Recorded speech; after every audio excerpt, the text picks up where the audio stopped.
Adelante.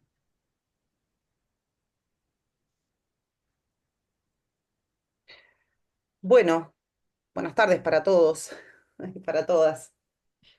A ver si esto lo puedo hacer tuki tuki, marchar. Bien. Bueno, yo soy Graciela Mazzola. ¿Se me escucha bien? Porque estamos con... Sí, Hola, perfecto, adelante. Perfecto. escuchan. Perfecto. Bien. Bueno, primero las gracias a todos por estar un día medio inhóspito en cuanto a las condiciones para poder entrar, pero acá estamos.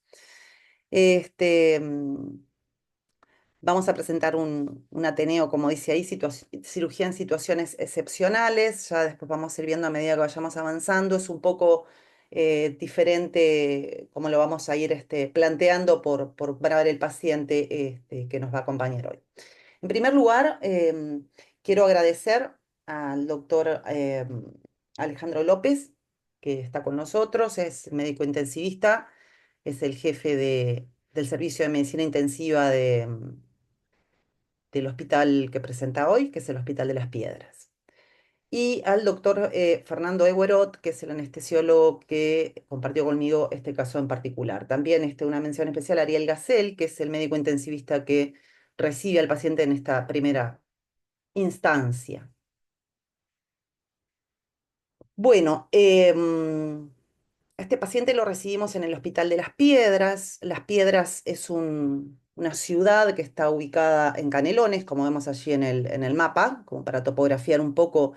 em, Está lindero con Montevideo, con departamentos como Maldonado, Florida, La Valleja. Tiene todo un sector de costa y Las Piedras es uno de las ciudades más urbanizadas dentro de la ciudad de Canelones.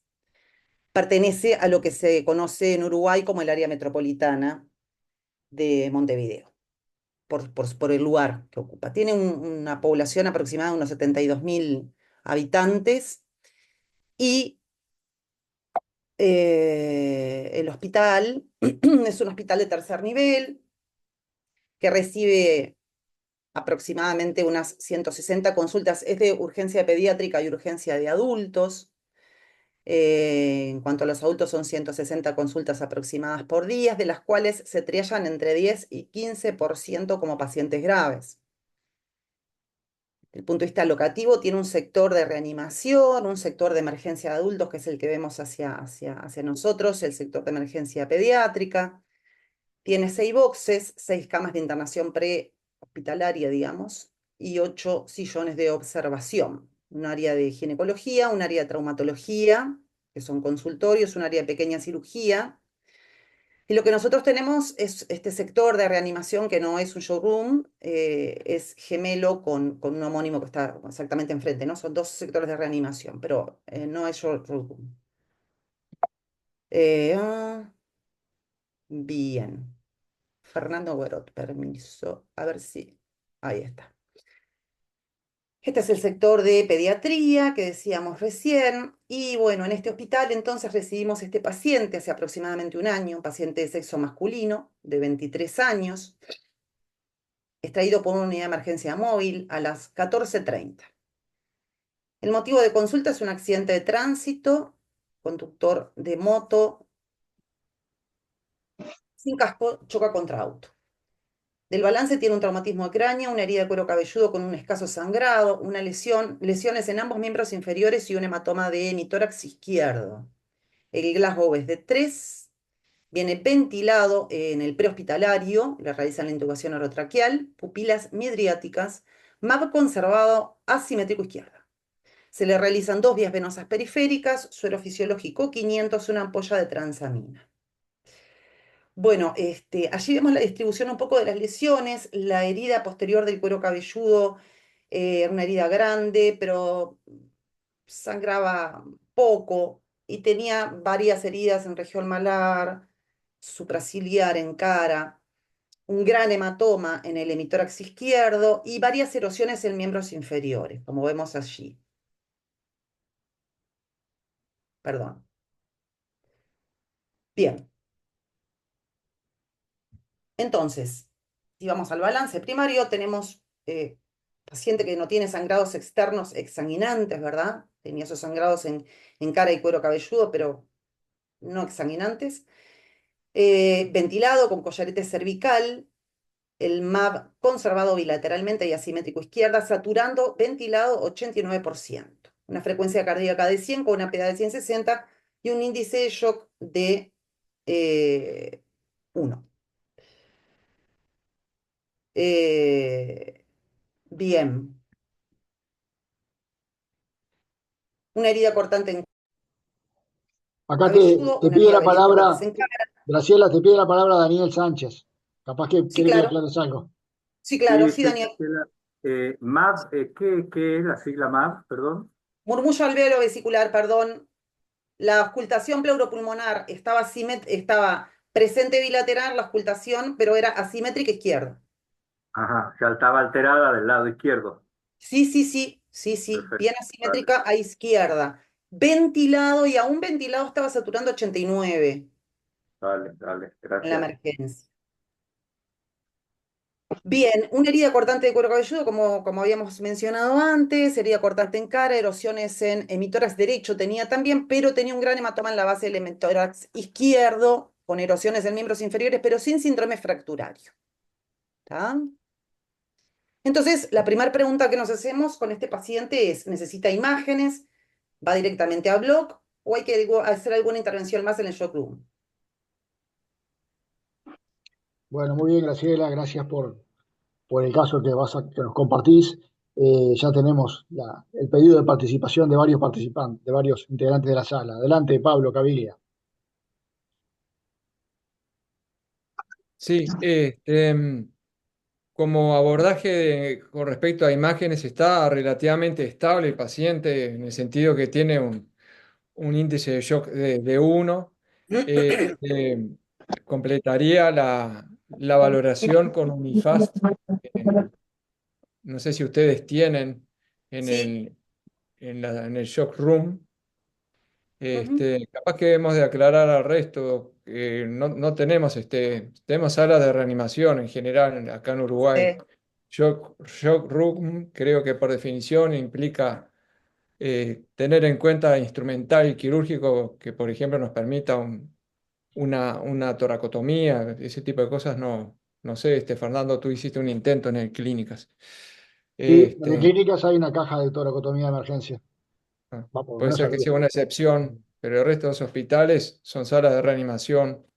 Este, sí, pediría, completaría la valoración clínica del paciente con un IFAST en el shock room. Gracias, Pablo. Daniel, Sí, yo puse en el chat, ¿no? Yo lo primero que hago es descomprimir el tórax izquierdo porque está saturando 89, tiene una lesión, un hematoma, una contusión basal izquierda, antes de tomar otra medida, ¿no? Y después ver qué sale de ahí, del tórax izquierdo, haría un IFAS del lado derecho, por supuesto, otra ecografía de abdomen, y según eso tomaría la decisión. Se le pasó 500 centímetros cúbicos de ring de fisiología por estar con un trauma de cráneo, ¿no? Y está con un índice de shock de 1. Vería, antes de tomar otra medida, vería qué sale del tórax. Y según eso, si mejora la saturación, vería de llevarlo al tomógrafo. Por supuesto, pues, toda la parte de oxigenación del paciente, la vía periférica, la conexión con multiparamétrico.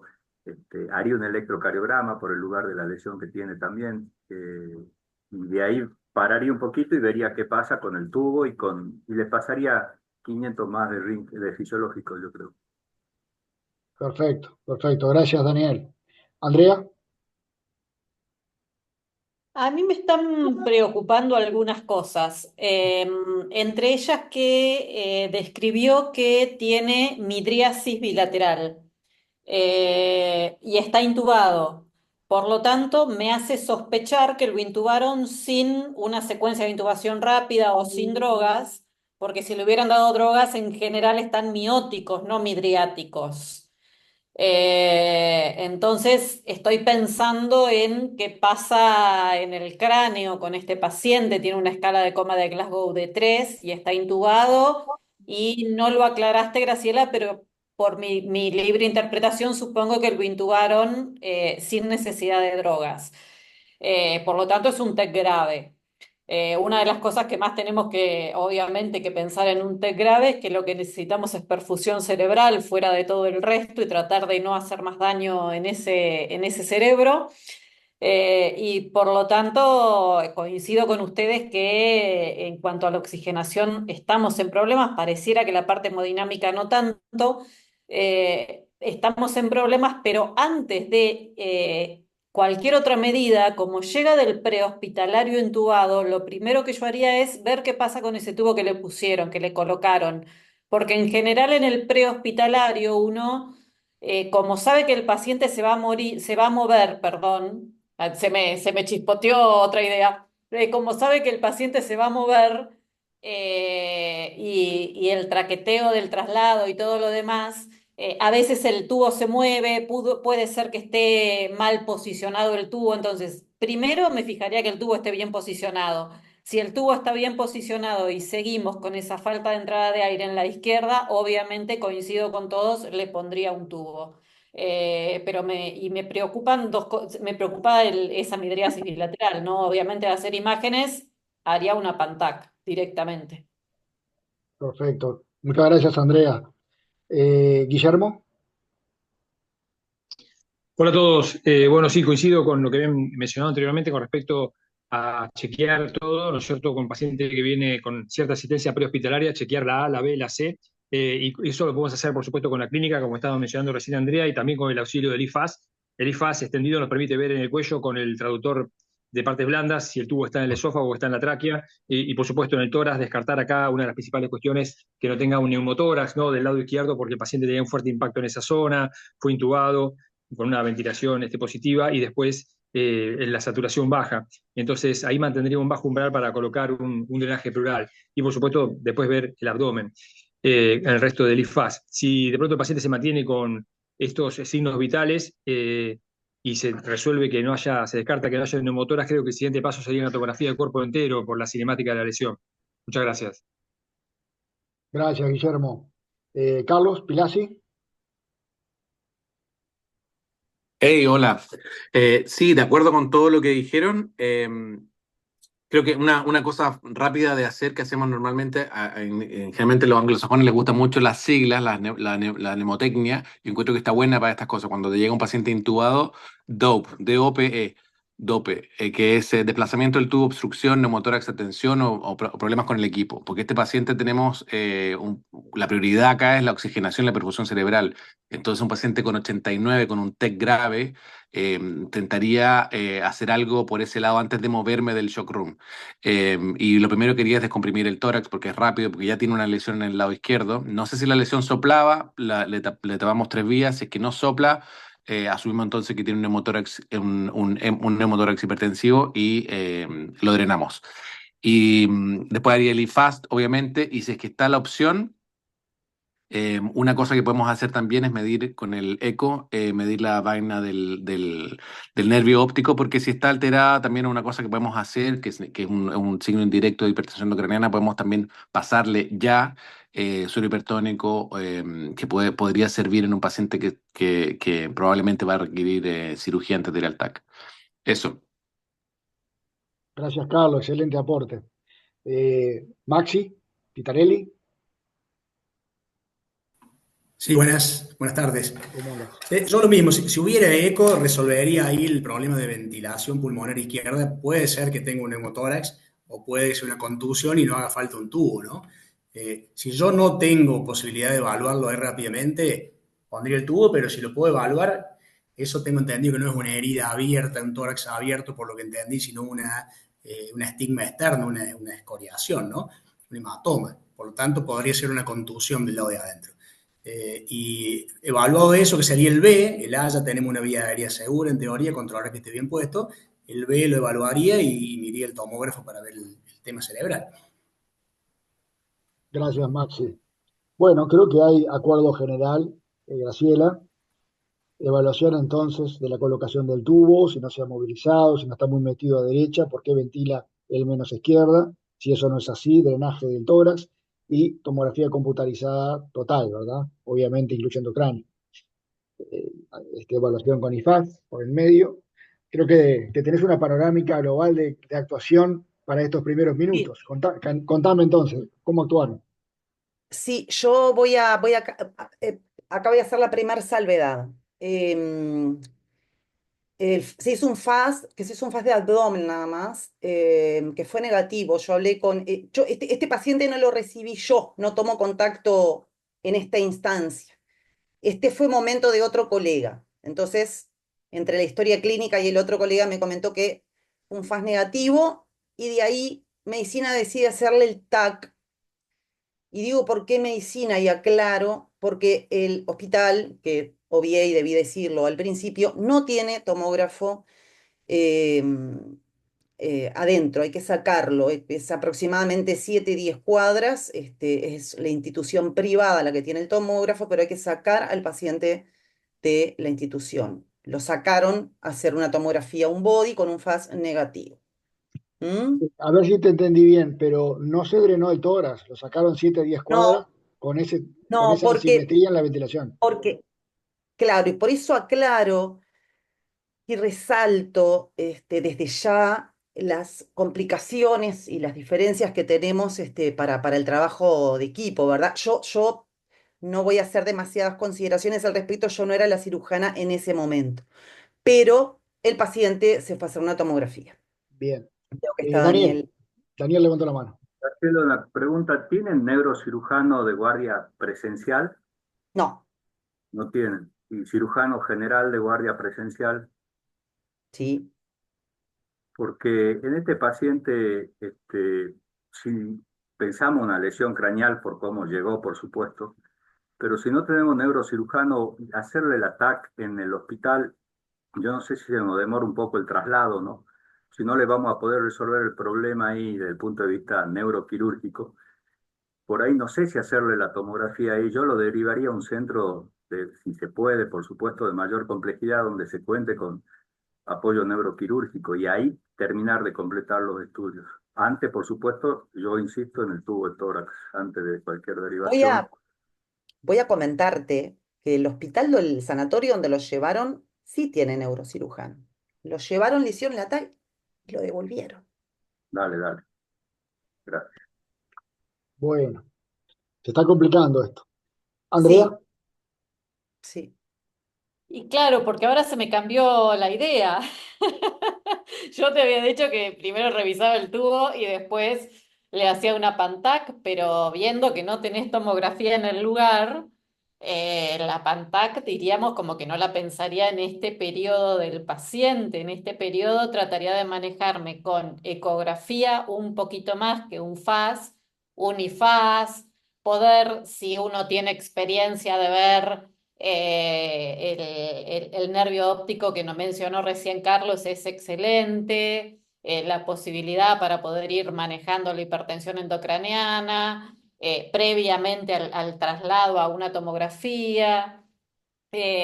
Trataría de hacer otras cosas, ¿no? Antes de moverlo, porque pierdo mucho el contacto con el paciente y obviamente de trasladarlo, primero lo tendría que ver el cirujano, drenaría ese tórax, lo mandaría con el tórax drenado, o sea, lo mandaría con una cincha pélvica, lo mandaría con otras condiciones.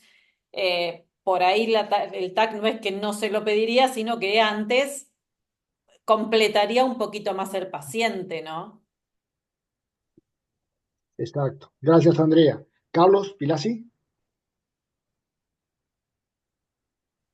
Sí, yo estoy de acuerdo con que este paciente, si es que no está en la capacidad de resolver el problema principal que tiene acá, el que le está arreglando la vida, que es el TEC, y todo lo otro es para hacer o evitar la lesión secundaria, yo no le haría ningún TAC. O sea, solamente le haría algo que me pueda optimizar el manejo del paciente. O sea, si está sangrando, no lo puedo trasladar, tendré que parar el sangrado y si es que tengo si es que tiene un neumotórax, tengo que drenarlo.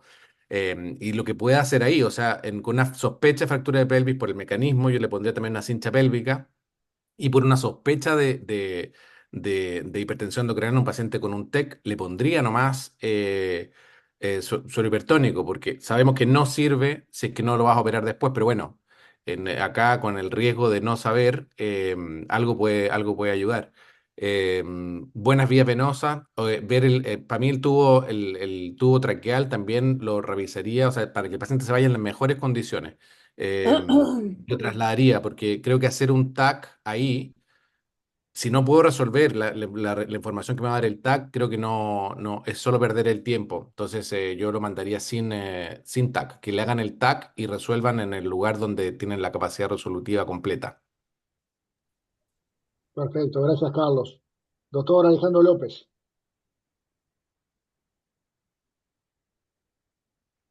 Está silenciado, Alejandro. Está silenciado, no se escucha nada.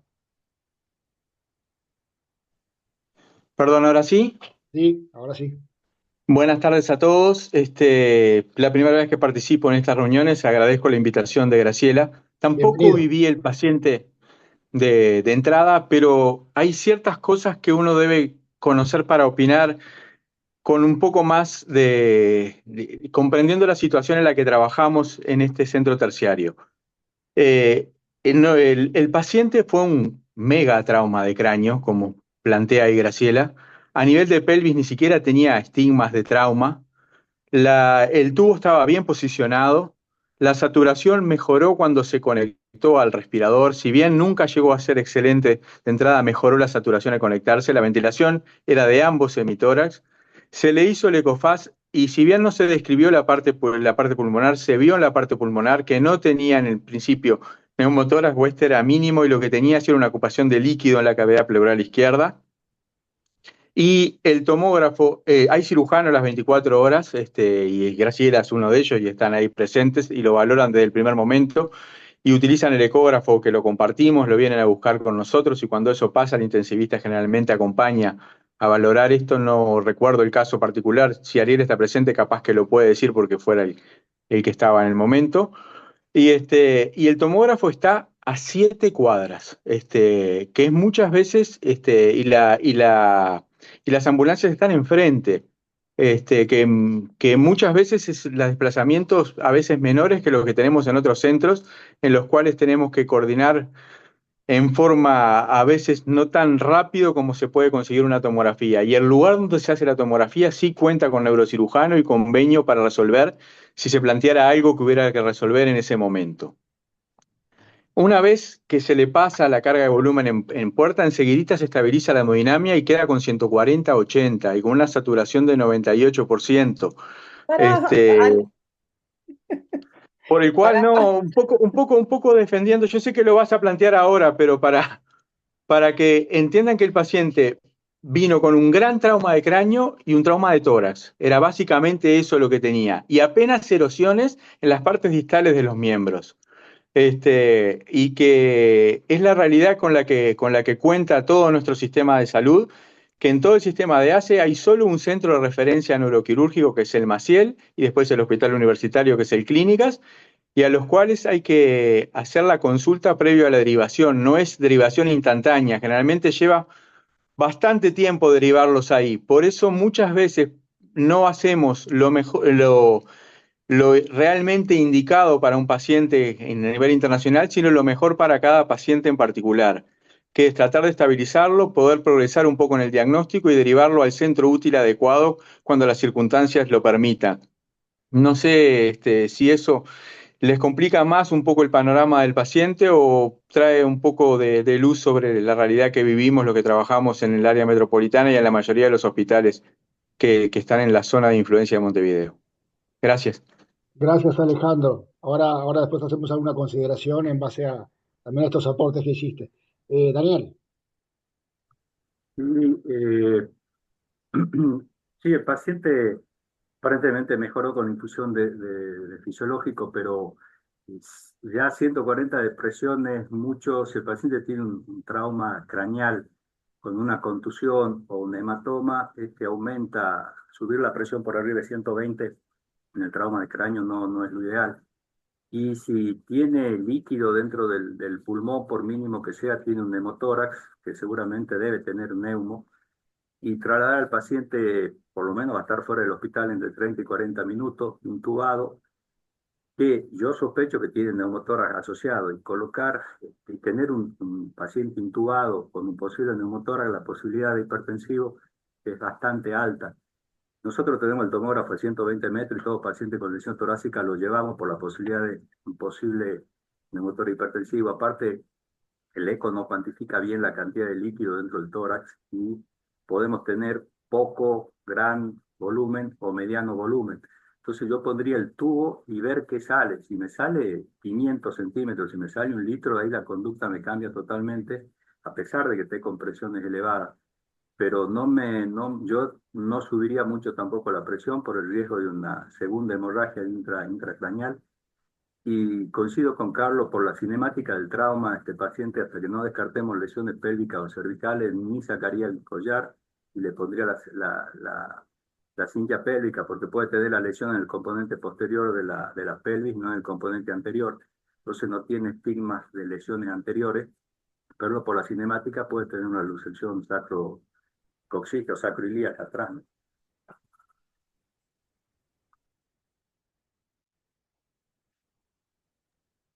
Gracias, Daniel. Alejandro, bueno, en primer lugar, muchas gracias por participar y muchas gracias por los datos que aportaste, que terminan, digamos, de redondear un poco el paciente. Siempre es bueno tener los datos directos de quien está en contacto con el paciente. No, la idea de estos Ateneos, en primer lugar, no es que nadie se tenga que estar defendiendo de nada, porque no estamos haciendo la crítica de nadie. No es una crítica ni mucho menos destructiva, sino que es un debriefing, un debriefing en el cual, bueno, claro, acá opinar sentado en una silla siempre es mucho más fácil, como decimos siempre, tomando mate, que estar ahí en acción en el momento que uno está tomando decisiones en tiempo real, ¿verdad? Pero bueno, tratar de contribuir entre todos además somos un montón de personas, también es más fácil, estar de repente 1 o 2 personas o 3 decidiendo que estar 40. Tratar de contribuir a un razonamiento colectivo basados en que, en definitiva, la inteligencia colectiva supera la mejor de las inteligencias individuales, ¿no? Y en base a eso, tú aportaste algunos datos bien interesantes que tenían que ver con, eh, digamos, el cambio del paciente en base a las primeras maniobras realizadas.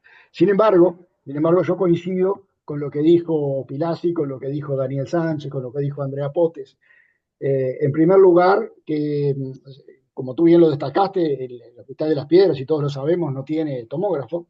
Entonces, acá hay que plantearse si realmente este paciente debe recibir sometido a una tomografía computada como paso intermedio antes de llegar al sitio definitivo de tratamiento, o tiene que ir lo antes posible a un sitio definitivo de tratamiento y esa tomografía se hará allí. Está en definitiva, en la base del capítulo de traslado de la TDS, y es no haga exámenes si usted en su institución no tiene la forma de resolver el paciente en base a los resultados de ese examen. Entonces, si tú no tenés neurocirugía disponible, no harías una tomografía computada, porque en definitiva lo que vas a hacer es retener más el paciente en esta institución o en las vecindades de esta institución, por así decirlo, porque está a 7 cuadras, está cerca. Lo otro, también coincido que no agrega mayor morbilidad, y yo realmente, por precaución, frente a la sospecha de una ocupación pleural traumática, sea esta por sangre, aire o una combinación de ambos, que es lo más frecuente en el trauma cerrado, bueno, en el penetrante también de tórax, yo le hubiese colocado un drenaje pleural para el traslado. Y lo de la cincha pélvica, creo que hay una noción de cinemática de trauma, porque es un motociclista contra un auto, y tiene un traumatismo encefalocraniano grave, un intercambio grave importante de energía cinética.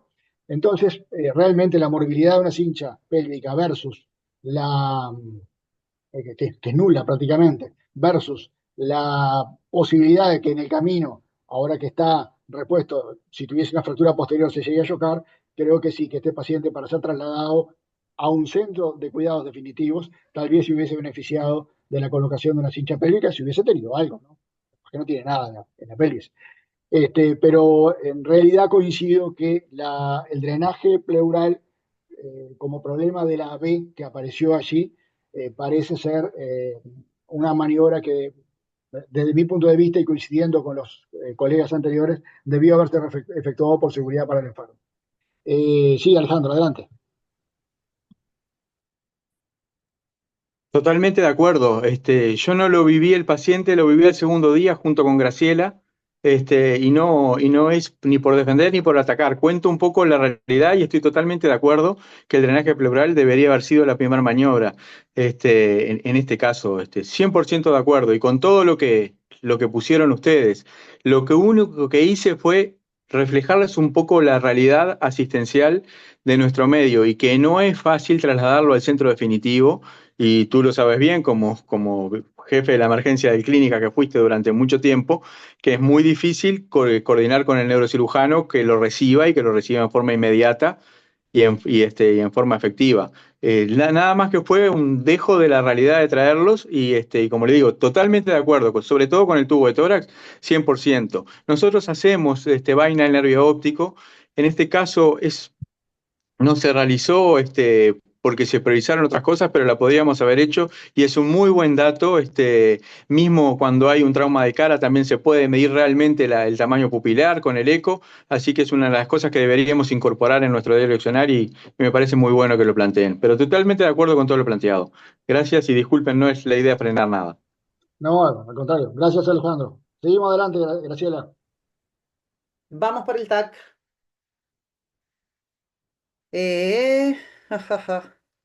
Qué bien que estaría que funcionara. Ahí vamos.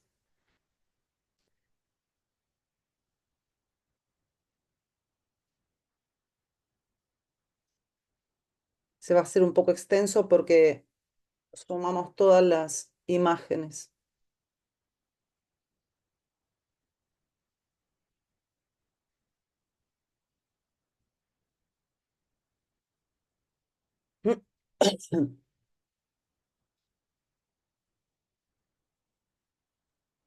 Tiene una groserísima desviación de la de la línea media, Mm, con un colapso total del ventrículo lateral.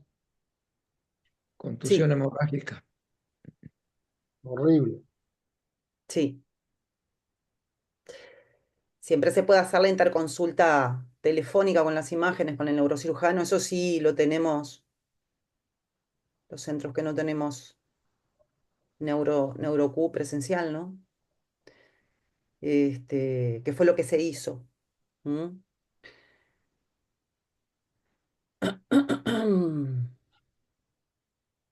Con esta tomografía se le enviaron las imágenes al neurocirujano.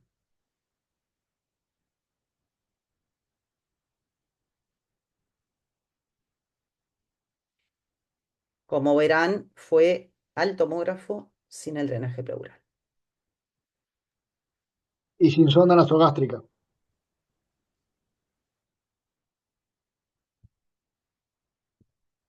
Muy bien. Graciela, ¿seguía sin sedación con la misma situación neurológica? ¿Lago 3? Sí, por el registro, te voy a explicar y vuelvo a resaltar, yo no fui la cirujana actuante, no lo viví. Interactué con el cirujano que lo vivió, no lo llamaron. De los registros que hay en la historia clínica, no le habían, ahora después te voy a comentar, vamos a hacer un balance un poco en función de lo que haríamos nosotros ahora.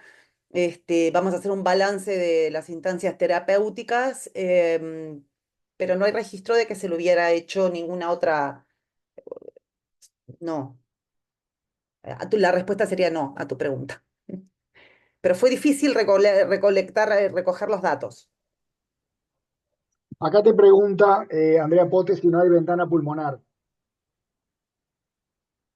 No, Bien. no, no hay.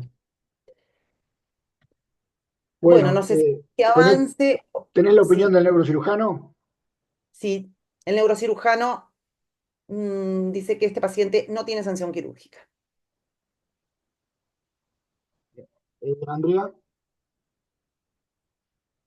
Eh, yo entiendo todo lo difícil que puede ser derivar un paciente y entiendo todas las cosas que pasan cuando uno no tiene el tomógrafo funcionando, porque bueno, nosotros, toco madera, por el momento tenemos tomógrafo funcionando, pero suele pasar que en diciembre, como estoy en Mar del Plata, que es una ciudad turística, se rompe el tomógrafo justo cuando llegan todos los turistas y la parimos como ustedes.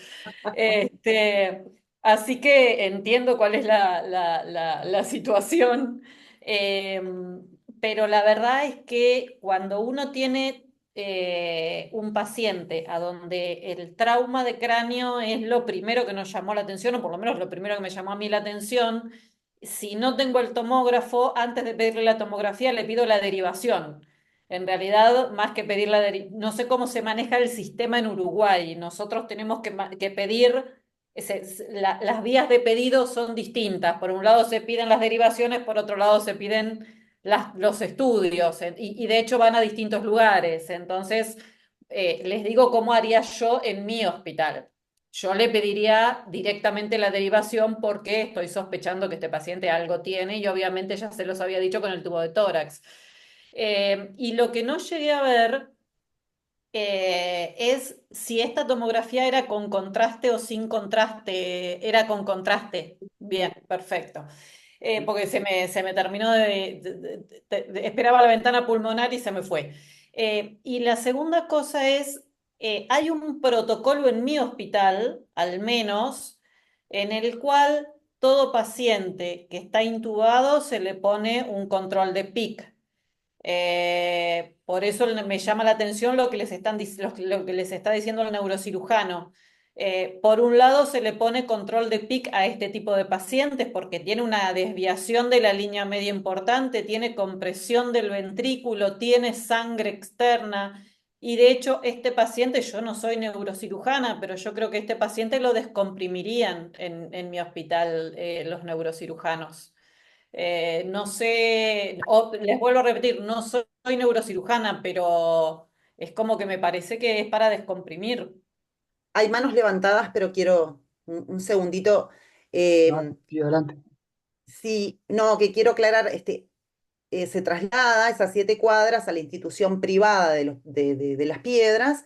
La institución privada sí tiene posibilidad de resolución. Ahí el neurocirujano mira las imágenes y el neurocirujano dice que no hay chance de ningún tipo de tratamiento quirúrgico, vuelve al hospital. Eso era.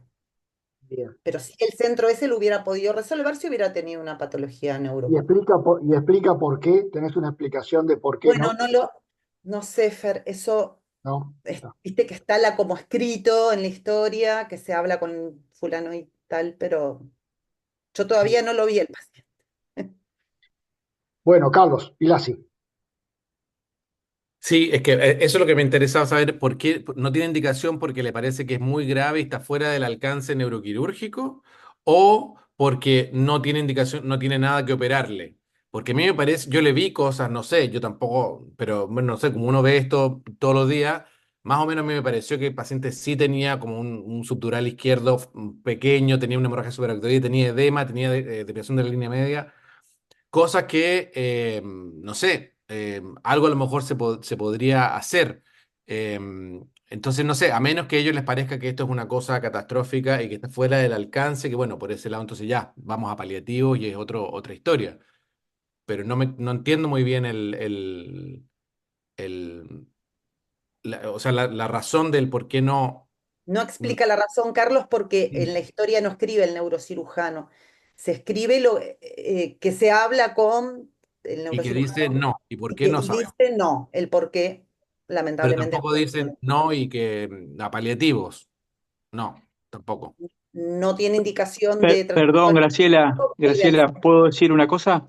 Claro. No sé, Fernando es el que Sí, está hablando. sí, dale, Alejandro. Fernando, lo que considera es una situación neurológica tan catastrófica que no tiene posibilidad de resolución. Esta tomografía fue a los 30 minutos del accidente, del trauma, y tenía una herniación derecha transtentorial descendente y su falacina, además del el enorme hematoma subdural que tenía y el desplazamiento de más de 15 milímetros de la línea media con compresión de las cisternas de la base, por el cual plantea que todo tipo de tratamiento está fuera de la resolución quirúrgica, que ya Ahí está está, herniado. ahí está. Eso lo plantea el neurocirujano de la institución donde se hizo la tomografía y los dos neurocirujanos de los que están de guardia, tanto en el Maciel como en el Clínicas. Ahí está, perfecto, perfecto. Ahí tenemos aclarado. Gracias, Alejandro. Pablo,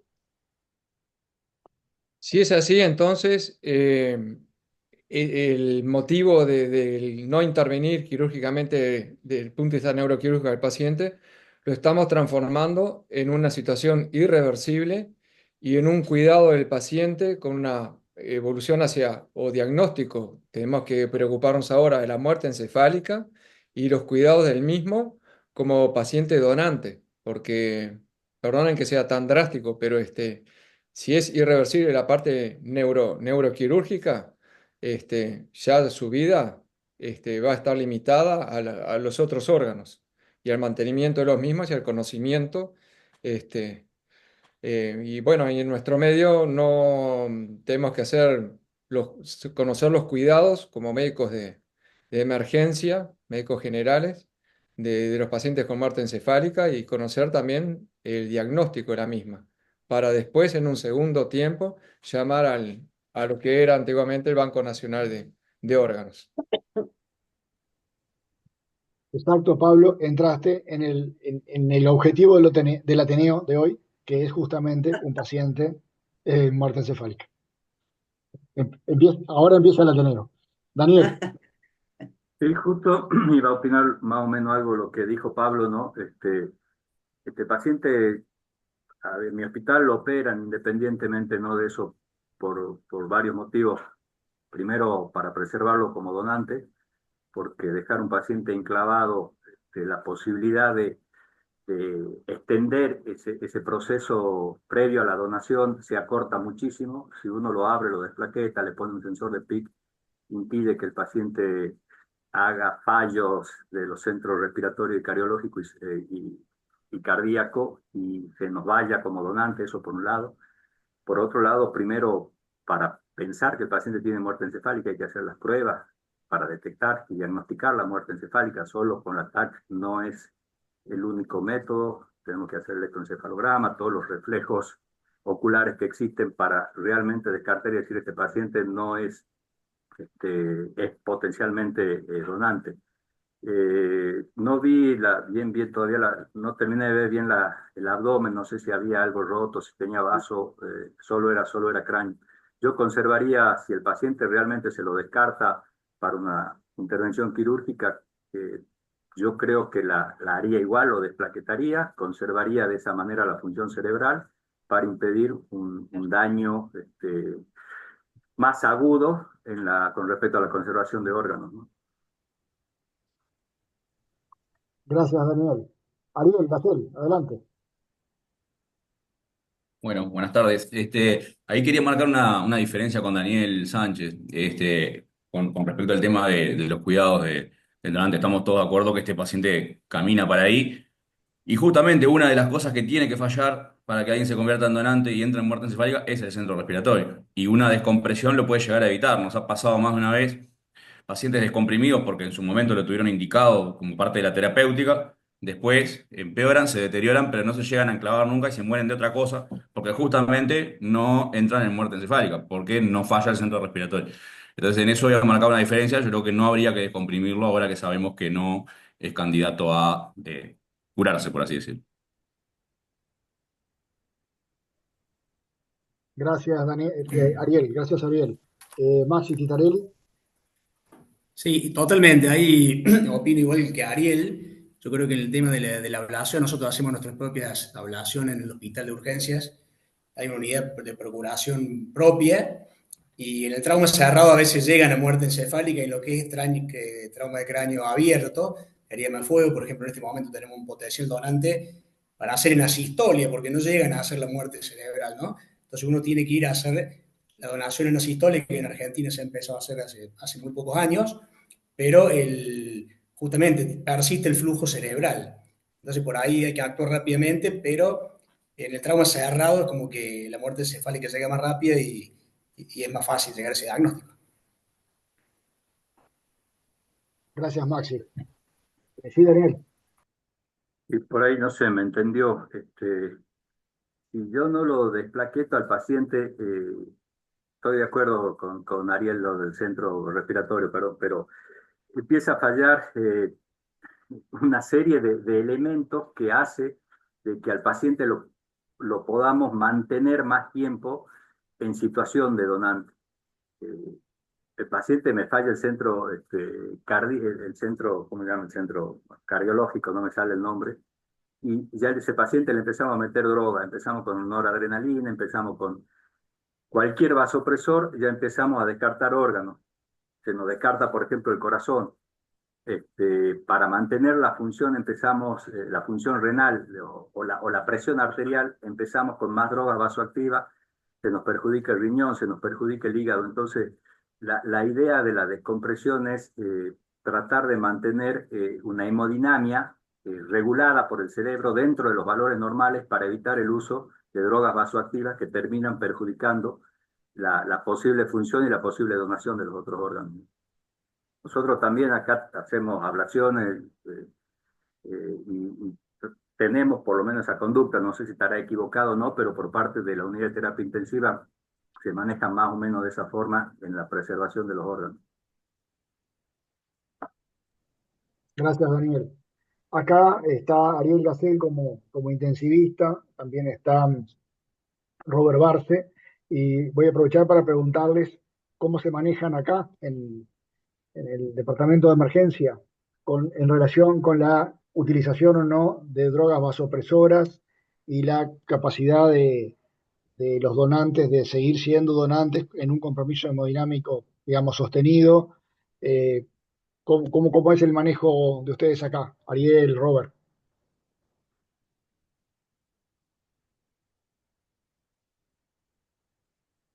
Bueno, arranco yo. En realidad, sí, como dice Daniel, el uso de dosis progresivamente mayores de drogas vasoactivas van perjudicando, digamos, el aprovechamiento de determinados órganos. El corazón y el hígado son los primeros en sufrir cuando se ha aumentado mucho la dosis de vasopresores.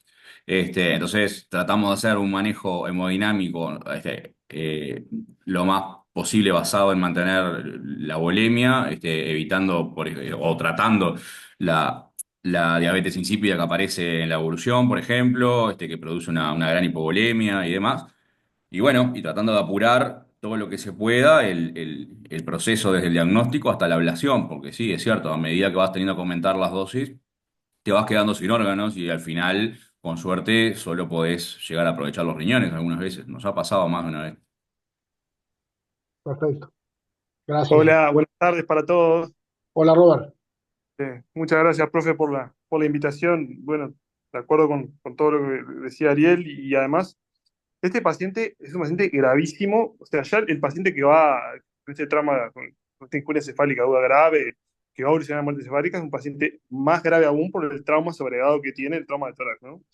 Entonces, acá una de las cosas que me parece que está bueno resaltar, porque además es un paciente, yo no sé si realmente recibió en algún momento sedación, si estuvo sedado en algún momento, tanto en la inducción como después en algún momento se le arrancó sedación o analgesia. Ese dato no sé si lo dijeron, pero recordemos que en realidad en Uruguay no estuvo Graciela o llegó a recibir o no.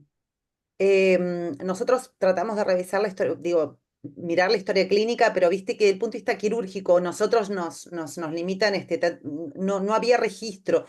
Dice midazolam en el inicio O sea que en algún momento recibió. piden, pero nada más. No, digo porque este paciente es un candidato, más allá del drenaje de tórax, es un candidato para un Doppler transcraniano, ¿no? Porque es un paciente que se va a inestabilizar rápidamente en cualquier momento, y además vamos a tener que esperar las 6 horas que siempre nos piden en el instituto para poder hacer un diagnóstico de muerte encefálica a través de los métodos clínicos, ¿no? Con el test de apnea y de los reflejos. Entonces, este paciente es un paciente que tiene tiempo y puede estar poco tiempo. Ese es el punto. Por el trauma encefálico gravísimo que tiene, porque decía el doctor López hoy de la tomografía precoz y esas imágenes, y con el trauma de tórax sobreagregado, ¿no?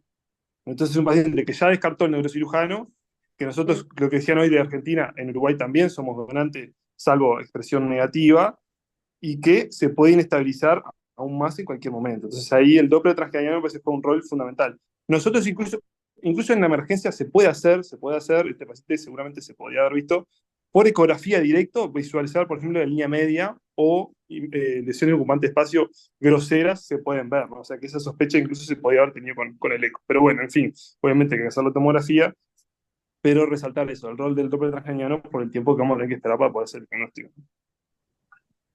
Muchas gracias, Robert. Pablo, Sí, para complementar lo de Robert, sí, además de el Doppler transcraneano, plantearlo sobre todo y en nuestros medios, los pacientes que están intoxicados, porque hay escalas de Glasgow 3 que son pacientes que están intoxicados. Ya sé que acá está la evidencia clara de un traumatismo de cráneo grave. Y la otra situación, las hipotermias, eso como concepto general.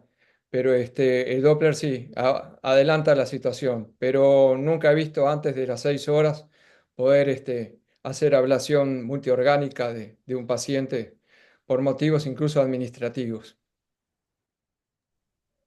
gracias, Pablo. Adelante, Graciela. Bueno, muy bien. Bueno, acá llegamos, los cirujanos. Cuando se le avisa al cirujano que estaba de guardia en ese momento, fue un lunes, el cirujano le coloca el drenaje pleural izquierdo, extrae 500 centímetros de sangre roja, mejora algo la hemodinamia, pero dice que le van a poner inotrópicos porque se está inestabilizando. Entonces, el registro en la historia es increíble. Vos lees, dice, 500 de sangre roja, pero se le agrega inotrópicos ay, perdón, porque consideran que hemodinámicamente no está estable. Como seguimos, y ahí ya tiene intervención el cirujano, se decide solicitar el ingreso del paciente a CTI. Si hiciéramos un reconto hasta el momento, lo que se había pasado, lo que se había hecho desde el punto de vista terapéutico, la paraclínica, grupo sanguíneo, gasometría que era normal, se hicieron 2 volúmenes de glóbulos rojos y 3 de plasma, una ampolla transamina, y se le hizo 1 litro más de suero Ringer lactato. El paciente entonces ingresa a CTI. Perdón. Eh, de nuevo, ahí recién tomamos en contacto nosotros los intensivistas. Sí. Nosotros no conocíamos este paciente, así como Graciela no lo conoció hasta ese momento. Y el que lo ingresa es el doctor Ariel Gacel, que es un honor que esté ahí, nos puede dar algún dato más de cuando el paciente ingresa, que yo lo veo al otro día, lo veo el martes de mañana, junto con que llamo a Graciela y surge un poco la solicitud cuando ella me plantea de hacer esta presentación acá de este paciente. Porque cuando yo lo veo el martes de mañana, la llamo a Graciela, que siempre la llamo porque me gusta mucho pasar visita con el cirujano y conversar los pacientes y discutirlos, y le digo, te voy a pedir una cosa excepcional, y de acá el nombre de esta cirugía. Preciso que me operes un paciente para hacer diagnóstico de muerte.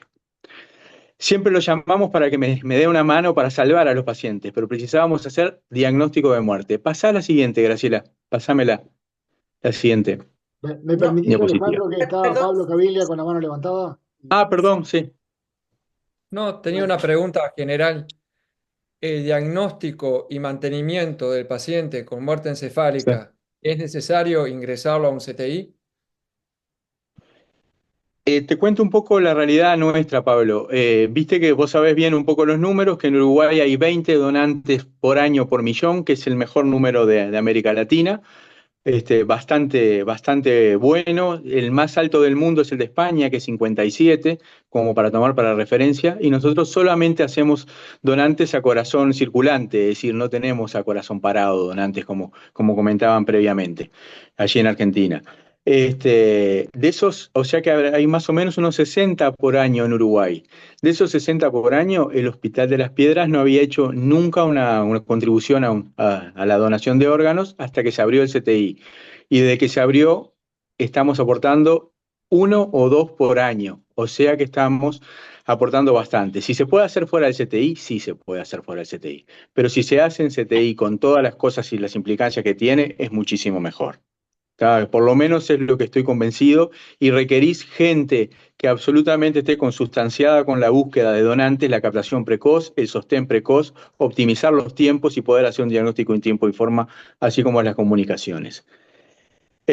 Con respecto a preguntas previas, solamente se le hizo midazolam en el prehospitalario. Desde que ingresó nunca se le hizo. Y siempre tuvo midriasis reactiva desde el primer momento, cosa que dio la sospecha. Y cuando se le pidió el ingreso a Ariel, y él lo pone así en la historia, inicia para probarle diagnóstico de muerte encefálica y sostén de donante.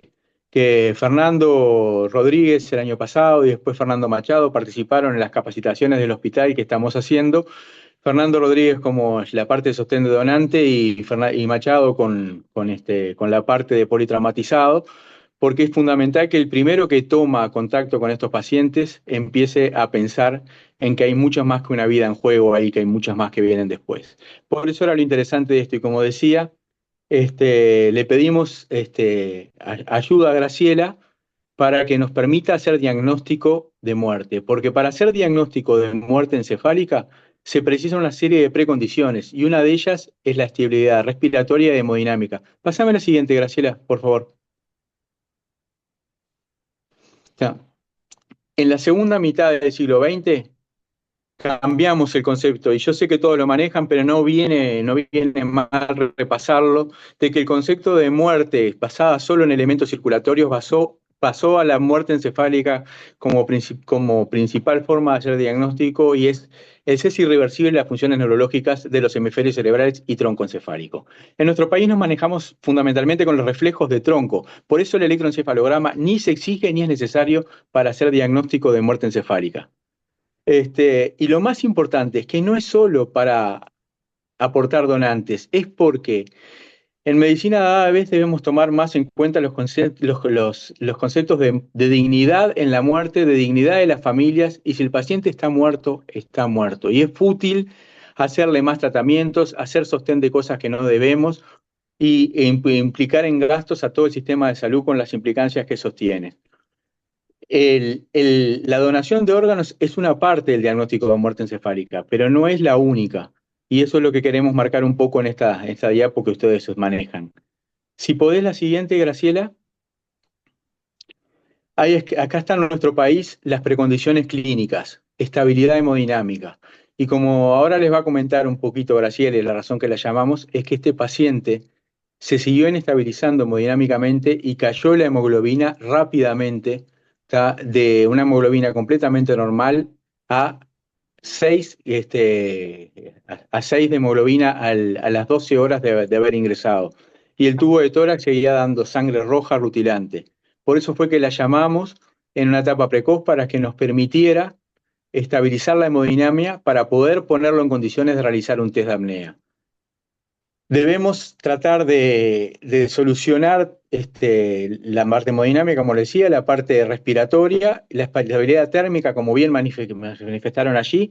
Antes se hablaba de 32 grados, ahora ya se habla de 35 para poder pensar a plantear la muerte encefálica, y la exclusión de drogas depresoras del sistema nervioso central, que solamente había recibido midazolam en el prehospitalario y ya llevaba más de 6 horas, como bien comentaba el colega. Tenemos un coma de causa estructural conocida e irreversible, garantizado o refrendado por 3 neurocirujanos, y ausencia de reflejos de tronco, pero para poder hacer el test de apnea precisábamos todas estas precondiciones. Y si podés la última que tengo, así prosiguen con la parte quirúrgica ustedes. Bueno, una vez, estas son las precondiciones clínicas que debemos tener de acuerdo a la Asociación Americana de Neurología, para poder plantear la muerte encefálica, que son las mismas que aplicamos nosotros. Tenemos la evidencia de neuroimagen, tenemos la etiología clara y conocida, y bueno, y si logramos estabilizar, teníamos un medio interno normal, con un sodio normal, no había recibido suero salino hipertónico, que muchas veces eso nos confunde, porque ya las lesiones eran tan catastróficas que se consideraron fuera de toda solución, tanto médica como quirúrgica. Entonces, para poder colocarlo en situación de realizar la primera prueba de apnea y comunicarnos con el banco de órganos, precisábamos la estabilidad hemodinámica. Y un poco, y estoy a las órdenes para lo que quieran preguntarnos, Ariel, si quiere agregar alguna cosa más, acá terminaría un poco la presentación de la parte nuestra de CTI. Ingresó para sostén, y nosotros le pedimos al cirujano, y por eso la situación es excepcional de esto, que que ellos actúen en forma temprana para lograr la estabilidad hemodinámica y permitirnos hacer un diagnóstico de muerte encefálica una vez corregidas las situaciones que debemos tener claras. Muchas gracias, Alejandro. Muchas gracias. Excelente. No sé, Ariel, si querés agregar algo, vos que recibiste al paciente en terapia intensiva. No, no, ojalá pudiera, pero la verdad que no me acuerdo. Tuve que leer la historia escrita por mí mismo para refrescarme la memoria, así que Está no bien, está tengo bien. ningún dato extra en el disco duro. Bien, bien, gracias. Seguimos. Carlos Pilasi.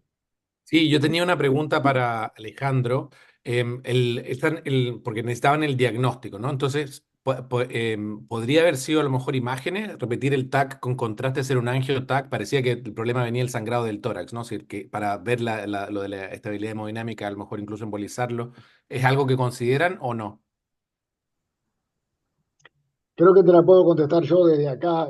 Imposible pensar en angioembolización en las piedras, Carlos. No, no. Impensable.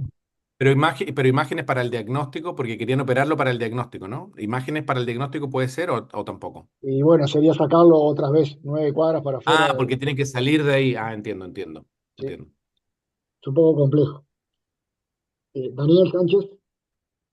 Sí, no, yo coincido con Alejandro con respecto a ahí Tal algunas cual. cosas de la muerte encefálica, pero en Argentina, por ley, no me acuerdo, ley 26.000 y pico incluye, es una ley propuesta estandarizada, ¿no? Y que rige en el CUCAI, en el INCUCAI y en los CUCAI, se hace electroencefalograma.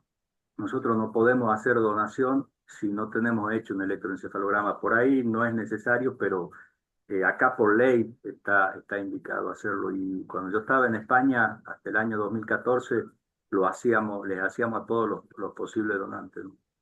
Ahora no sé cómo seguirá el régimen en España, pero aquí en Argentina se sigue haciendo. Quizás Fernando pueda saber la ley en forma clara. Es cerca de la 18.900 la nuestra, que es una ley del 2003 y solamente cuando existen la evidencia clara de neuroimagen y se cumplen las condiciones, con 2 test de apnea separados por 90 minutos, para nosotros está legislado así, nos permite hacer diagnóstico de muerte encefálica. Es Sí, sí. porque nos basamos en los criterios de tronco, no se toma la función cortical. También ahora hay todo un tema y sabemos que hasta algunos países exigen la parte de neuroendocrina para hacer diagnóstico de muerte encefálica. Cada país tiene una legislación diferente y en el caso nuestro es esta.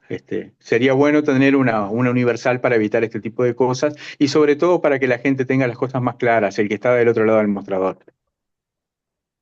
Gracias, Alejandro. Andrea Potes.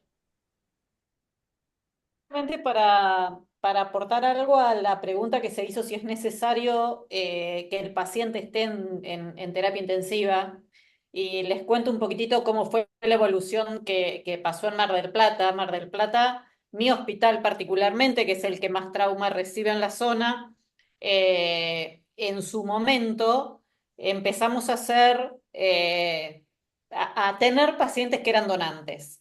Entonces, en terapia intensiva, todos estos pacientes se manejaban en terapia intensiva, se nombró 2 médicos y un par de enfermeros y se armó todo un equipo que son los que manejan los potenciales donantes. O sea, si bien se manejan dentro de la terapia intensiva del hospital, los maneja un equipo que está siempre de guardia pasiva, que nosotros cuando estamos en la guardia, en el shock room y vemos un potencial donante, directamente lo llamamos y le decimos, mira, tengo este paciente potencial donante. Y ellos ya se encargan, nosotros nos desentendemos del paciente y ellos se encargan de todo el manejo que ustedes saben como intensivistas 10 veces más que yo, que es más difícil a veces mantener este tipo de pacientes que un paciente vivo. Y ellos se encargan de todo ese manejo y del manejo de las familias, del diagnóstico de muerte, etcétera. Eso nos ha solucionado bastante la vida. Lamentablemente lo que nos está pasando ahora es que nos quedó chica la terapia intensiva, entonces ahí es donde empezamos a perder la posibilidad de generar donantes. Pues bueno, los donantes se generan solos con las motos sin casco, ¿no? Pero bueno, de que nosotros podamos aportar pacientes. porque lamentablemente los pacientes quedan en el shock room. Nosotros tenemos un shock room que si bien tiene respirador y si funciona como una mini terapia, sigue siendo un shock room de recepción.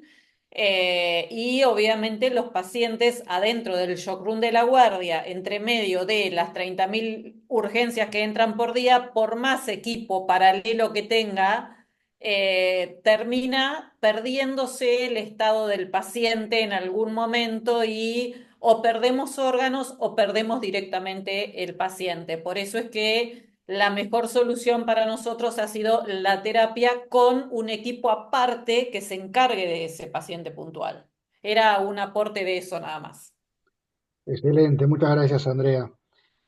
Bueno, Graciela, adelante. Bueno, muy bien. Acá es cuando yo conozco al paciente y me voy a detener, me voy a detener un segundo. Bueno, esto fue mi para mí en forma personal fue muy impactante este paciente, porque cuando Alejandro me llama, así con ese nivel de rapidez pasa algo. Y entonces yo no lograba entender, me dice, es un paciente con muerte encefálica que está hemodinámicamente inestable y quiero que lo operes para ver qué le sangra. Y le digo, no, ¿no? Ese concepto o por lo menos a mí me pasaba de que, ¿y qué no, no se me pasó por la cabeza que era donante. Che, Bueno, Graciela, ¿y no anduviste con chiquitas? ¿Operaste cómoda? ¿Le hiciste una clamshell? no, sí, Ah, sí, porque es un chiste, es un chiste. después yo dije, no, no me puede pasar que no vea algo y que el paciente sangre y no vea. Entonces dije, bueno, pero voy a puntualizar algo que me impactó la primera charla con Alejandro y cuando salimos a decirle a la mamá que lo íbamos a operar, porque había que avisarle, la mamá nos dice, hay una esperanza entonces. Y ahí, bueno, Alejandro lo manejó increíblemente bien. Quiero decir, a mí realmente me dejó sin palabras. No sé si hubiera tenido que contestarle, no, no sé, es una situación tan compleja, que bueno, este, no sé, Pablo, si querés comentar algo más antes de que yo comente la cirugía. Perdón, Fernando. Dale, Pablo. Han hecho un esfuerzo tan grande en esta oportunidad los médicos intensivistas por mantener esa muerte encefálica y que sirva para donantes, que hay que minimizar los riesgos justamente de perderlos desde el punto de vista familiar. Entonces es una situación en la cual no estamos acostumbrados nosotros los cirujanos y Mm, no todos los intensivistas tampoco. Y por eso el recurso del psicólogo del banco de órganos, que es el primero que aborda habitualmente la situación, se lo convoca para que dar en conjunto ese informe a la familia, porque si no esto puede quedar finalmente en nada o en una catástrofe incluso social. Yo no sé si hecho el diagnóstico de muerte encefálica y sin menospreciar el esfuerzo de los especialistas intensivistas, convocaron al Banco Nacional de Órganos y al psicólogo que está así habituado a estas situaciones. Pablo, perdón, eh, para poder hacer el diagnóstico de muerte encefálica precisábamos la estabilidad hemodinámica. No podemos ponerlo a un test de apnea cuando el paciente está sangrando. Tenemos que cerrar la canilla, que fue la razón por la que la llamé. Entonces estaba comunicado el banco, que aparte está a 30 kilómetros, y el paciente estaba sangrando y con estabilidad hemodinámica. Todo esto transcurrió de la madrugada a la mañana. Yo la llamé a Graciela a las 8 en punto de la mañana cuando yo entré y esto había transcurrido en la madrugada. Llevábamos unas 7 horas de evolución. Una vez logrado estabilizar el paciente desde el punto de vista hemodinámico, recién ahí nos comunicamos con el Instituto de Trasplantes, porque antes no era inefectivo poder comunicarnos. Hubiera sido Entendido. ideal contar con la ayuda psicológica. Claro, estoy 100% de acuerdo. Gracias, Alejandro. Realmente una situación harto compleja, harto compleja. Carlos, Pilaci.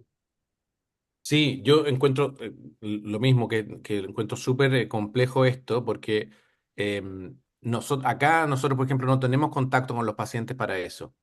Es otro equipo que viene y son grupos totalmente independientes, que viene, si hay alguien que potencialmente podría ser donante, viene otro grupo, que no participamos ninguno de nosotros, entonces no hay conflicto de interés, si quieres, a lo mejor alguien podría malinterpretar, lo quieren operar para, no sé, para otra cosa, son grupos independientes que ven esto. Y acá yo creo que también lo que es fundamental es el conocimiento de la gente de qué puede, en qué consiste la muerte cerebral, en qué consiste la donación, porque en Chile, por ejemplo, la donación de órganos es por ley, todo el mundo es donante, bueno, a menos que uno diga lo contrario, bueno, pero eso al final, en el día a día, no fue así, porque cuando llega el paciente, que a lo mejor incluso había afirmado que quería ser donante y la familia se opone, y esa es la mayor causa de obstrucción en Chile de donantes, es porque la familia se opone. Y la familia se opone porque desconoce o tiene ideas de que a lo mejor nos ha tocado gente que cree que le van a vender, lo van a vender, traficar órganos, no sé, hay todo un problema de entendimiento que acá, ese problema, por ejemplo, acá en Inglaterra no pasa porque la cantidad de información que hay es muchísimo mayor. Y yo creo que además también tener un equipo separado, dedicado solo a esto, y que además le dan su tiempo, porque tampoco le dicen, bueno, tenga que decirme ya, hay que recuperarlo ahora. em, creo que es la estrategia mejor, un poco separar un poco los objetivos y la expertise de los distintos grupos. Gracias, Carlos. Maxi, disculpame un segundito que le aclaro a Carlos la Sí, situación en Uruguay. Acá también están separados los equipos. Acá también son equipos separados. Creo que la peculiaridad de este paciente es que, como explicaba Alejandro, para hacer diagnóstico de muerte encefálica precisaba operarlo, aunque parecía que estaba en muerte encefálica. O sea, realmente es una peculiaridad que no es lo habitual, ¿no? Acá también Porque sí son equipos separados y justamente para evitar eso que tú decís, ese conflicto de interés, digamos, que parece haber entre quien está tratando y quien va a ir a explicar la donación y la situación. Es claro, el entonces, equipo pero del banco de órganos. en este caso entiendo entonces que todavía no sabemos, o sea, es muy probable que sea un donante de órganos, pero no tenemos el diagnóstico de muerte cerebral. Entonces, claro, Claro, claro, también el consentimiento es distinto, porque no estamos exacto, diciendo vamos a operarlo para donar, vamos a operarlo exacto, y bueno, veremos. Mm. exacto, exacto. Maxi Titarelli. sí, yo un poquito de eso que acaba de decir Carlos quería hacer. O sea, si no tenemos diagnóstico de muerte encefálica, lo estamos tratando para tratar de salvarlo, digamos. O sea que si uno tiene un tubo de tórax, viene sangre, tiene que abrirlo y sigue el procedimiento. Uno no tiene que hablar de muerte encefálica si todavía no tenemos un diagnóstico. O sea, yo creo que me pararía en otro punto de este paciente. Hay que salir, hay que operarlo, hay algo sangrando, trataría de parar la hemorragia. Y otra cosita que, o sea, no hablaría todavía de que es irreversible si no tenemos un diagnóstico. Y en otro punto que es bueno ahí lo que dice Carlos, de donde está él, de Inglaterra, bueno, Fernando de Uruguay, Argentina es distinto, digamos, Argentina, Incucay está procurando tener unidades hospitalarias propias, o sea, unidades de procuración hospitalaria, como un servicio más. Nosotros en el hospital la hemos armado el año pasado, con gente específicamente que va a trabajar de eso, enfermeras capacitadas con fellow en ablación y procuración, perdón, intensivistas, y un equipo de cirujanos del hospital somos los que hacemos esas ablaciones. El hospital ya este año lleva más de 20 ablaciones multiorgánicas, incluso hemos tenido 2 la semana pasada.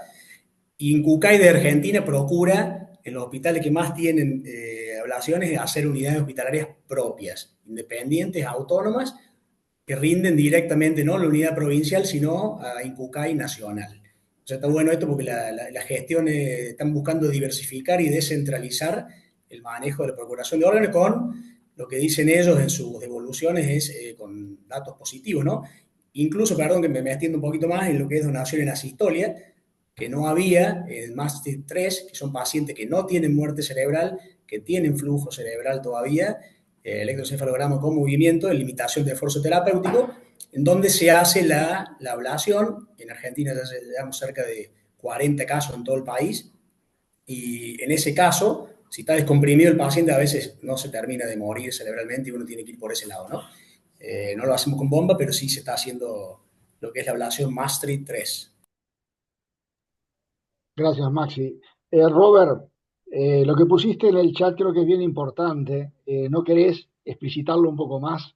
Eh, Partiendo de la base que en Uruguay no hay unidades hospitalarias separadas, sino que hay un Instituto Nacional de Donación de Órganos y Tejidos, el Instituto Nacional, para que regulariza todo eso. Pero hay matices que son importantes. ¿Querés ahondar un poquito, Robert, con eso que pusiste en el chat?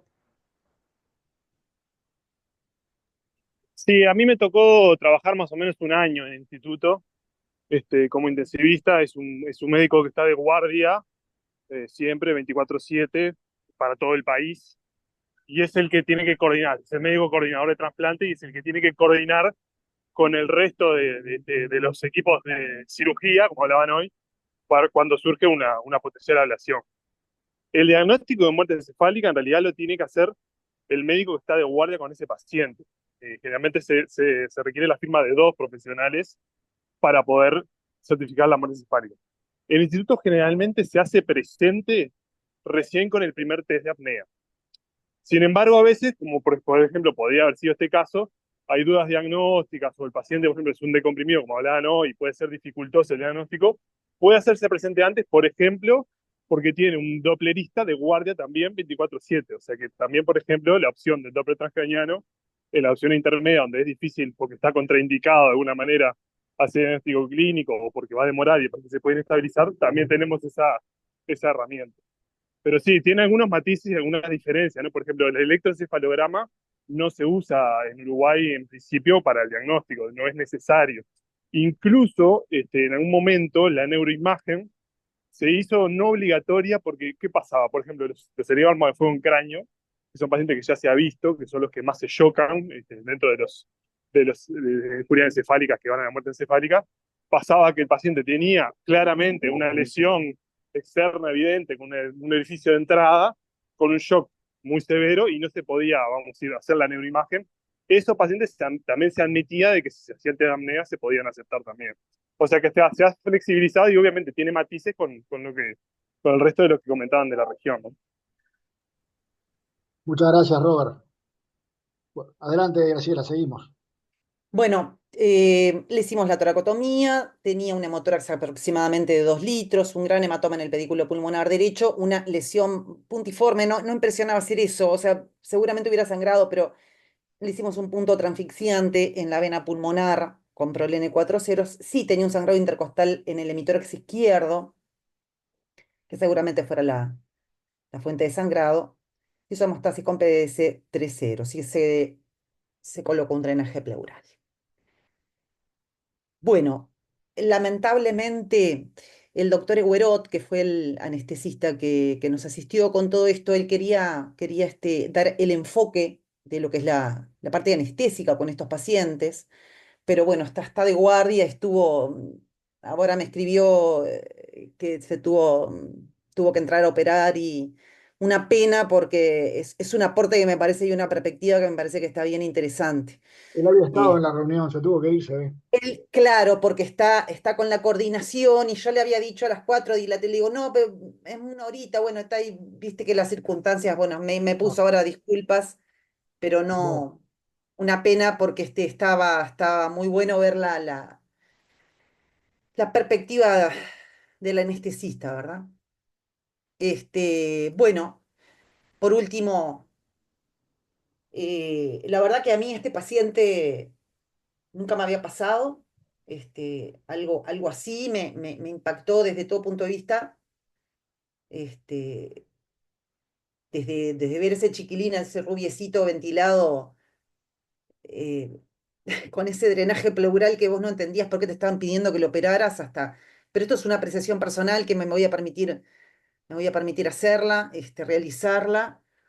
Em, Son esas partes de la cirugía que uno a medida que van pasando los años, quizá tenga la oportunidad de enfrentar, de ver y bueno, en definitiva, decisiones que salvan la vida, como dice ahí, ¿verdad? Me gustaría que el doctor López cerrara el seminario si vos me permitís, Fernando. ¿Fue donante, Graciela? Por eso quiero que hable, Ale. Pablo, ya, Se hicieron todas las consultas, el paciente falleció, se hicieron los test de apnea separados, salió de bloque quirúrgico estable hemodinámicamente, no requirió ningún volumen más de sangre después que Graciela lo operó.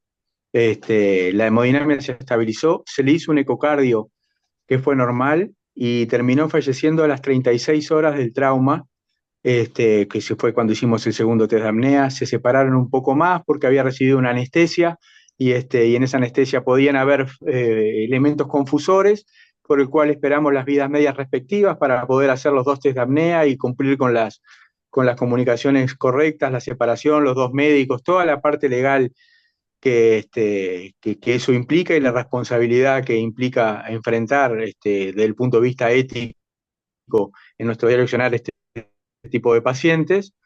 Y cuando se comunicó al banco de órganos, lo terminaron rechazando al paciente el corazón porque había recibido un trauma muy cercano en la vena pulmonar y que podía haber una contusión y que podía haber.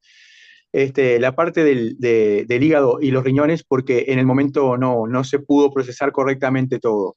Pero independientemente de eso, y era lo que le decía a Graciela, eso permitió primero hacer el diagnóstico certero de muerte, segundo darle la confirmación a la familia de que realmente estaba muerto y no generarle falsa expectativa de nada, de que transcurran los días y que esté esperando algo que algo que no va a pasar. Y tercero, evitar toda la futilidad, tanto médica como quirúrgica y como de todo el sistema de asistir a un paciente que realmente está muerto. Por eso, un poco resumiendo, cuando Graciela nos pidió presentar este paciente, que era de que no es solo para la parte de trasplante, es decir, y que le pedimos nosotros que nos permitiera hacer una cirugía para poder realizar un diagnóstico primero de muerte y de muerte encefálica. Nos hubiera encantado que este fuera donante, como te digo, hicimos todo lo imposible para hacerlo y cada vez que se nos presenta un paciente esto, ponemos en marcha todo el equipo que si bien ojalá contáramos con un intensivista que esté especializado en eso y que estuviera las 24 horas y enfermería, no somos una unidad chica, con un solo médico de guardia y un coordinador por día que nos vamos alternando y que tratamos de cada día cumplir nuestro accionar con la mejor voluntad y dedicación que podamos darle a todo esto. Me hubiera encantado decirte que fue donante y que fue total, como los otros pacientes este año llevamos 2 ya, así que esperemos poder quebrar la racha y llegar a 3, porque el Hospital de las Piedras en el área metropolitana, que muchos de los uruguayos conocen, es un lugar en el cual los politraumas en pacientes jóvenes y en motos sin casco y las situaciones catastróficas estas son del día a día. No sé si hay alguna pregunta. Yo agradecerles a toda la paciencia y que comprendan un poco que muchas veces, si bien tratamos de hacer todo lo que internacionalmente se acepta, tenemos que adecuarnos a nuestra realidad para tomar las mejores decisiones para nuestros pacientes y para las familias. No, muchas gracias a vos, Alejandro. Excelentes los aportes, las reflexiones, en un caso por demás complejo, desde muchos puntos de vista, ya no solo del punto de vista clínico, sino también desde el punto de vista bioético, legal, etcétera, etcétera. Andrea Potes. Yo en principio los quiero felicitar, no solamente por el caso, sino por traer este tema, que es un tema difícil para los cirujanos. Desde el lado humano, nosotros no solemos estar en contacto con estas cosas, así que en principio los quiero felicitar por eso. También los quiero felicitar por el gran esfuerzo que significa procurar donantes, porque realmente cuando uno tiene un paciente que puede ser un potencial donante, el que llegue a ser donante es dificilísimo. Tengamos la legislación que tengamos, desde el punto de vista médico, es difícil que ese paciente llegue en condiciones y que los órganos lleguen a ser los aptos para ser donantes, porque realmente, para ser donados, porque realmente ante cualquier fluctuación mínima de la oxigenación, de la TEA, de lo que sea, se pierden los órganos, así que los felicito que en un lugar chico, a donde por ahí ustedes consideran que no tienen todas las cosas, evidentemente lo que tienen muchos ganas y lo hacen. Y les quiero hablar desde el lado de alguien que es familiar de alguien que recibió un trasplante de hígado. Mi prima recibió un trasplante de hígado cuando todavía la donación en Argentina prácticamente no se hacía. Les estoy hablando hace 20 y pico de años, o sea, de los primeros trasplantes de hígado que se hicieron en el hospital italiano, esa fue mi prima que llegó a la posición de necesitar un trasplante de hígado de urgencia por una hepatitis tóxica a través de unos medicamentos homeopáticos que estaba tomando para adelgazar y le provocaron una falla hepática. Y en esa época conseguir donantes era un martirio, porque imagínense, hace más de 20, ahora es difícil lo que era hace 20 años, así que, y ella logró tener su hígado, y no solamente logró tener su hígado, sino que después de ser donante, de recibir ese hígado, después de unos años, estaba tan bien que fue mamá, y su hijo ya tiene 20 años. O sea que todo el esfuerzo que ustedes están poniendo, y por eso les traigo el cuento de mi prima, todo el esfuerzo que ustedes están poniendo en esto siempre es recompensado porque realmente sirve y mucho, y los felicito por traer este tema, ¿no? Muchas gracias, Andrea. Bueno, si no hay más comentarios, no me queda más que sumarme a las felicitaciones, Graciela, Alejandro. Realmente fue una lucha extraordinaria la que hicieron por procurar que otras vidas se beneficiaran de lo que, bueno, lamentablemente este chico era una situación irreversible. Así que, bueno, felicitaciones al equipo y felicitaciones por la presentación que fue excelente, realmente removedora. Un caso totalmente distinto a lo que solemos vivir todos los días en los Ateneos. Muchas gracias a todos por los aportes que también enriquecieron y mucho al Ateneo, y los invito para encontrarnos entonces el lunes que viene en otra instancia de este tipo. Que pasen muy bien. Gracias. Chao. Chao.